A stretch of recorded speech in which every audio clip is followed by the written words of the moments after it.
ಶುಭಮಸ್ತು ಸರ್ವೇ ಜನಾಃ ಸುಖಿನೋ ಭವಂತು. ಇದೇ ತಿಂಗಳು ಅಂದರೆ ಸೆಪ್ಟೆಂಬರ್ 7ನೇ ತಾರೀಕು ಭಾನುವಾರ ರಾತ್ರಿ ಚಂದ್ರಗ್ರಹಣ, ಖಗ್ರಾಸ ಚಂದ್ರಗ್ರಹಣ. ಖಗ್ರಾಸ ಅಂದರೆ ಏನು? ತುಂಬ ಜನಕ್ಕೆ ಇದೊಂದು ಪ್ರಶ್ನೆ. ಖಗ್ರಾಸ ಅಂದರೆ ಪೂರ್ಣವಾಗಿ ಹಿಡಿಯತಕ್ಕಂಥದ್ದು ಅಂತ. ಭಾದ್ರಪದ ಮಾಸದ ಅಂದರೆ ಸಿಂಹ ಮಾಸದಲ್ಲಿ ಬರತಕ್ಕಂತಹ ಹುಣ್ಣಿಮೆಯ ದಿನ ರಾತ್ರಿ 11:28ರಿಂದ 1:42 ಈ ಗ್ರಹಣ ಇರುತ್ತೆ. ಇದು ಯಾರಿಗೆಲ್ಲ ಒಳ್ಳೆಯದು ಕೆಟ್ಟದ್ದು ಅಂತ ಹೇಳಿದ್ರೆ, ಯಾರಿಗೂ ಕೆಟ್ಟದ್ದಂತೂ ಆಗೋದಿಲ್ಲ. ದೋಷ ಪರಿಹಾರ ಯಾರಿಗಪ್ಪ ಅಂತ ಹೇಳಿದ್ರೆ, ಶತಭಿಷ ನಕ್ಷತ್ರ, ಪೂರ್ವಾಭಾದ್ರ ನಕ್ಷತ್ರ, ಕುಂಭರಾಶಿಯವರಿಗೆ. ಮತ್ತೆ ಚಂದ್ರನಿರತಕ್ಕಂತಹ ರಾಶಿ ಕನ್ಯಾ ರಾಶಿಯವರಿಗೆ. ಇವರು ಬಂದ್ಬಿಟ್ಟಿದನು ಈ ಒಂದು ಗ್ರಹಣ ಶಾಂತಿಯನ್ನು ಮಾಡಿಸ್ಬೋದು. ಗ್ರಹಣ ರಾತ್ರಿ 11:28ರಿಂದ 1:45-48 ಹಿಡಿಯುತ್ತೆ.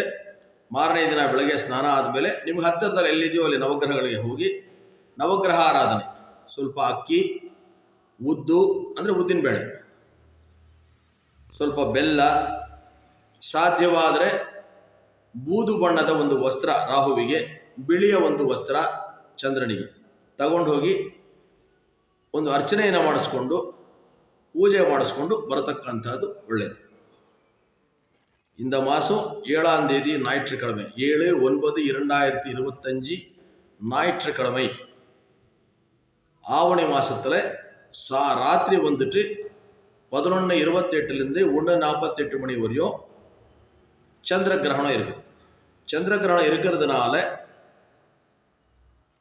மறுநாள் காலம்பரை எழுந்து பூரட்டாதி நட்சத்திரம், சதய நட்சத்திரத்துக்காரங்க, கும்பராசிக்காரங்க, கன்னியா ராசிக்காரங்க, சந்திரன் இருக்கிற ராசி, இவங்க எல்லாருமே உங்கள் வீட்டுக்கு கிட்ட எந்த கோவில் இருக்கோ அந்த கோவில் அறையில் போய் அங்கே நவகிரகத்தில் சந்திரனுக்கும் ராகுவுக்கும் ஒரு சாந்தி பூஜை பண்ணிட்டு வர்றது நல்லது. ராகுவுக்கு உளுந்து, சந்திரனுக்கு அரிசி, ராகுவுக்கு வந்துட்டு சாம்பல் கலரில் இருக்கிற ஒரு டவுலு, ஒரு துண்டு, சந்திரனுக்கு வெள்ளை கலரில் ஒரு துண்டு கொண்டு போய் ஒரு அர்ச்சனை பண்ணி தீபாராதனை பண்ணிட்டு அந்த அரிசி, உளுந்து, வெல்லம் சந்திர சாந்திக்காக அங்கேயே கொடுத்துட்டு பூஜை பொருட்கள் கொண்டு போய் பூஜை பண்ணிட்டு வர்றது ரொம்ப நல்லது.